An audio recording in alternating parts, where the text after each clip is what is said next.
Well, good news. The Seahawks totally won, like I predicted. So that's really awesome. Good job, guys.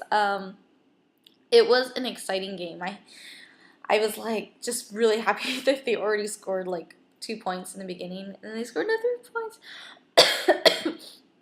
But anyways, to all you freaking Bronco fans out there, yeah, don't even. Like, you guys even scored any points until like the end of the game. But no, no gloating.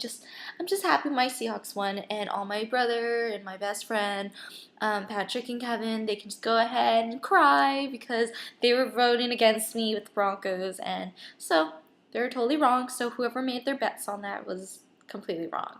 But other than that, it was a great Super Bowl. Definitely great, just because I'm glad I didn't miss a thing. I didn't miss it at all, and I went to go with my best friend to go watch it. So it was really, really fun. We had wings, and then we had the pizza, and we had some Velveeta cheese, like, dip. And then we also, oh my god, I forgot I left, like, pot stickers there. So, anyways, yeah, so I left the wings there, and I totally forgot about the darn pot stickers. So I'll probably have to get that from Lynn later. But yeah, so I'm super, super happy that they won, and it was like the best game ever for me. I've never like enjoyed watching Super Bowl ever until like tonight. Like literally, guys, that was like the most exciting thing ever.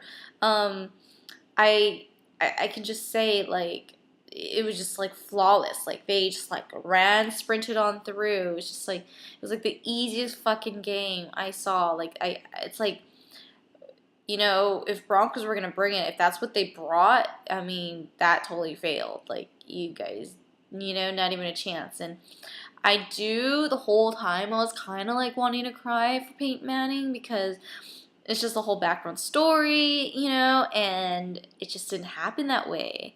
But he did a great job. Okay, Paint Man, you did a great job, and I know you do know that. But other than that, like, I would have to say, you guys, Seahawks, woo woo, yeah. Can't wait to buy the championship items like the t-shirt, the hat, and everything else. But today was freaking cold, guys. It was like cold in California. I went to LA and just chilled there, but it was cold. Like, yeah, it was just not where you can just like be comfortable. I had to wear like bundle up socks and stuff like that. But I will go and make a new video soon. I'm glad that you guys are watching, and hopefully maybe I can do some, yeah. I haven't done a video in a while is just because, yeah, the reason why I told you guys I got fired from the Boiling Crab, and it was because I was filming, and it was filming the behind-the-scenes kitchen of the Boiling Crab. But apparently it's not like you guys know that, but whatever. It's okay. Well, now you guys do. But yeah, so I got fired for that, for filming behind the kitchen, even though I did not label it was Boiling Crab. I still got let go. And then, it was funny because the first week of December, I was let go on a Monday. Come into work. They should have just, like, told me, like, oh, you're not working today. I need you to come in and talk to you. Okay, fine. But, so Monday, I got let go. And then Tuesday, I kind of, like, was like, okay, I'm going to relax, enjoy this little day off. And then Wednesday, I looked for a job. I got that job with, 24-hour home care, and the only thing I didn't like about it is that like you had to wear scrubs, you had to buy scrubs, and you had to get a health physical, then you had to get a CPR certified, and then you also had to get a TB shot. I got the TB shot. The other three is just kind of pretty expensive. It was like, okay, so I'm going to pay $300 just to get this, to actually start working for this company. I just don't even know if it's going to be worth it. Like, I don't even know if they're a really good company to work for, So I was like, okay, whatever's. Then comes around, Thursday. I had worked my normal job with senior helpers. Friday morning, the place I volunteered for my citation ticket had emailed me and said, hey, how's it going? Something like, along the lines of, how are you? And, do you, are you, I guess, like, coming, or it seemed like they wanted me to volunteer more. So I was like, oh, okay. I felt like, okay, since I have this extra time, I can volunteer. So I let them know, yeah, I don't work with the restaurant anymore. So I'm going to try to come in, again soon. Because I was really busy right before, the holidays and stuff like that with the restaurant. And then,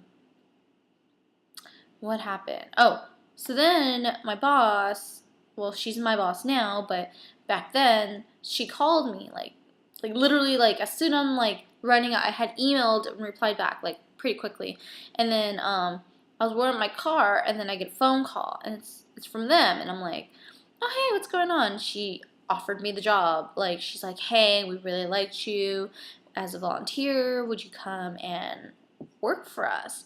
And I said, yeah, sure, that's awesome, So I was just really, really like happy because like I loved volunteering there. I mean, so I come in and then I filled up paperwork the next week, and there I am. I'm hired. I'm pretty like official. And the funny thing is like I go and pick up my paycheck, and everyone's like, "Oh, I heard what happened," and I said, "Yeah, it's cool, I got a new job, so I'm doing fine. I'm alright, and it's an office job finally. Yeah, I'm really excited. So, I think it was like the best thing. I think it's like fate, like for me to lose my job. Even though I did a video, I felt really bad about it, to be honest. Like, I didn't mean to share any Boiling Crab secrets. I apologize, Boiling Crab. But, yeah, I did not even expect to, like, do a video and have you guys watch it. Nonetheless, it wasn't even labeled The Boiling Crab. It was called The Secrets Behind, or not even The Secrets. It was called Behind the Scenes at Work. And it just, whoever watched the stupid thing behind the scenes of work, apparently they, who knows. But love my job now, guys. The job I have, well, I still work too. I'm a caregiver, and then I work for a place called Silver Streak. So, for those who live in Orange County, yes, I am talking to you guys out there. For those who work at Orange County, please become a volunteer driver, please, because we really help people in the Orange County area that need to get to places, especially for the elderly. Like, well, we drive people that are 16 and over, and we reimburse you gas mileage. You do not get paid hourly because you're a volunteer, but eventually, the more volunteer, who knows, we have an open spot, you can be a permanent driver, No experience necessary. If you have not been like a taxi driver, or a special limo driver, anything like that, or a truck driver, a bus driver. But if you have time, you want to volunteer towards an organization. We are a nonprofit organization called Silver Streak, and we do like tremendously awesome work for everybody. We provide rides for the elderly. We provide rides for people who need to get to work. We provide rides for people who are blind. It is amazing, and we provide group trips for the older community around us. Only in Orange County though. Okay, so this is like a really, really good program that I love working for. It's awesome, and just we need more volunteer drivers, because in order for us to actually thrive and get more elderly as part of our program, and people who need to get to work, we need more drivers. So anything can help. If you guys are willing to help and become a driver, that would be amazing. And I would totally thank you. And I would probably be handling your paperwork as a volunteer anyways, because I'm mobility manager. So I know it's a funny title, huh? But we work in transportation at the Jewish Federation Family Services. So please come in and become a volunteer. I know a lot of people who need to get to work. So if you want to volunteer, some hours and stuff like that, why not get reimbursed for helping your friend get to work, right? Become a volunteer driver. So that way you can specifically volunteer your time and get reimbursed for gas, for your taking a friend back here and back to work, and then help us too, get other people back here and there from work. You know, as long as it's in your city.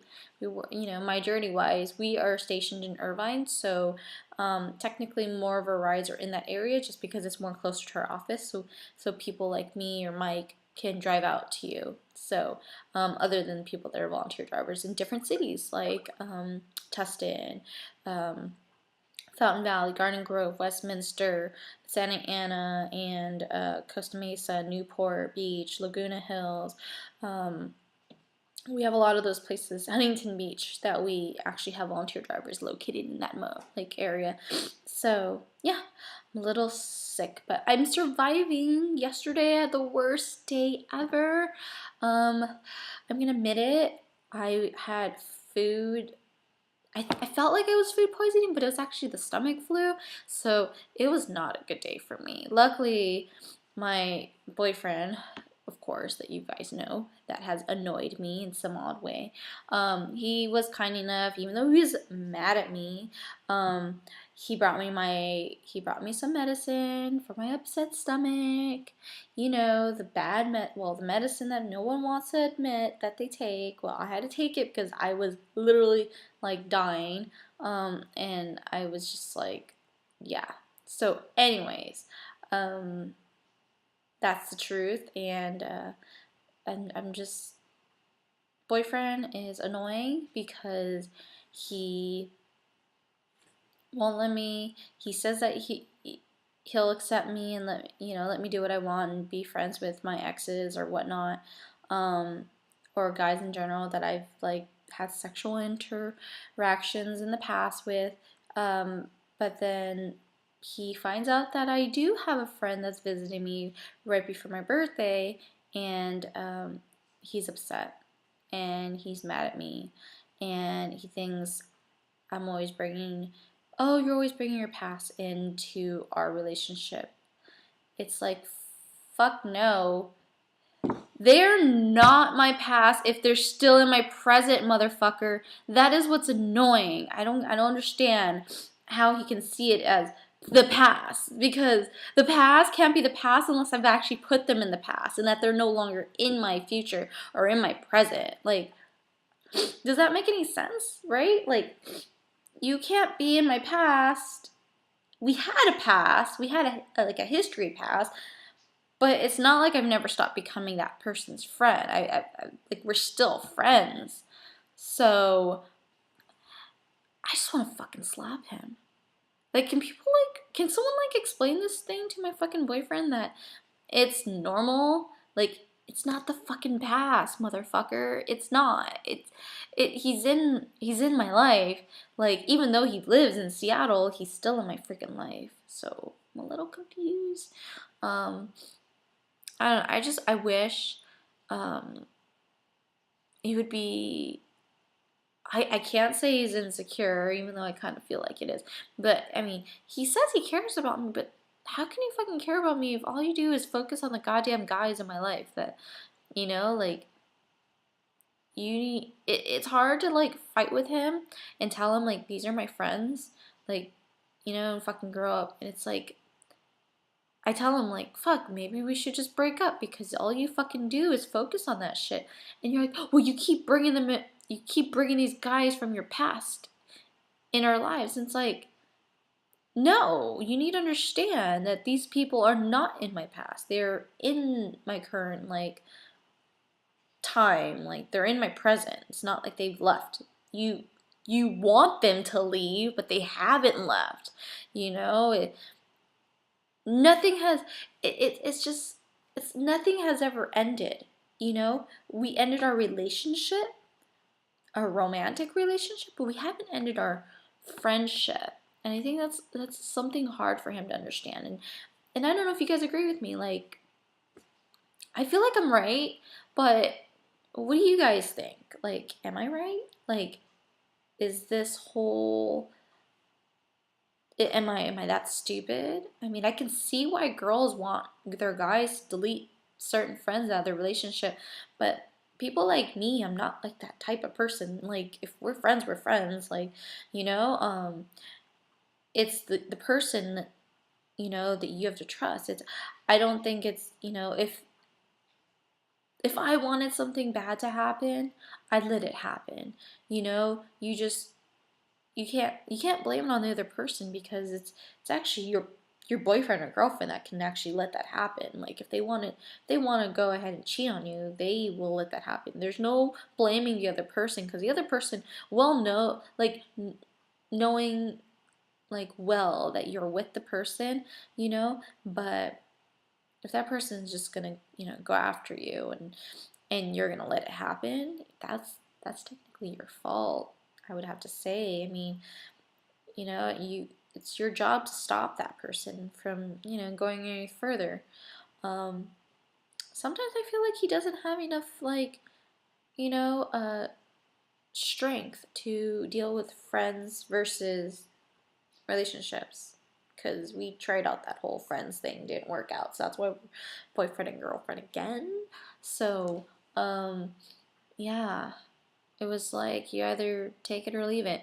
Pretty much, guys, here's a short gist of the story.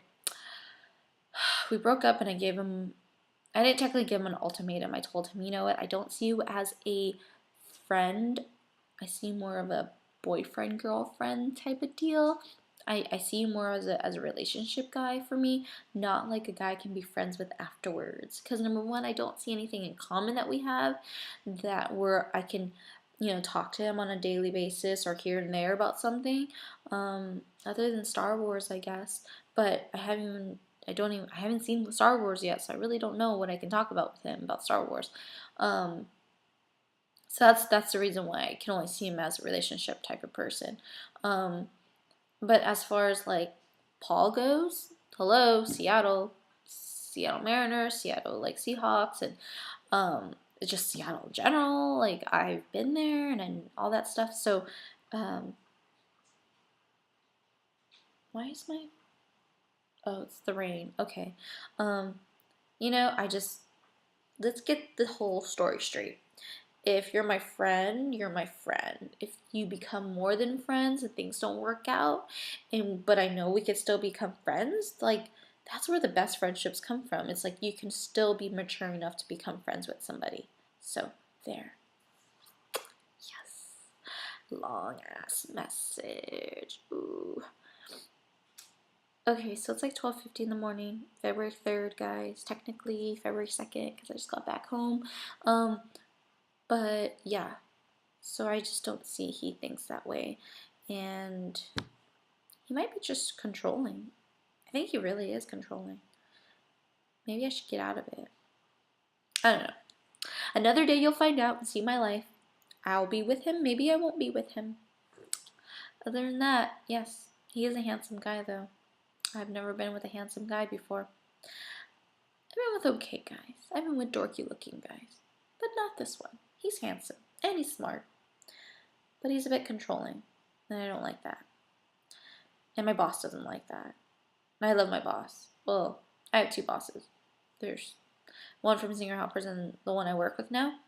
I like her. She's really smart. She knows.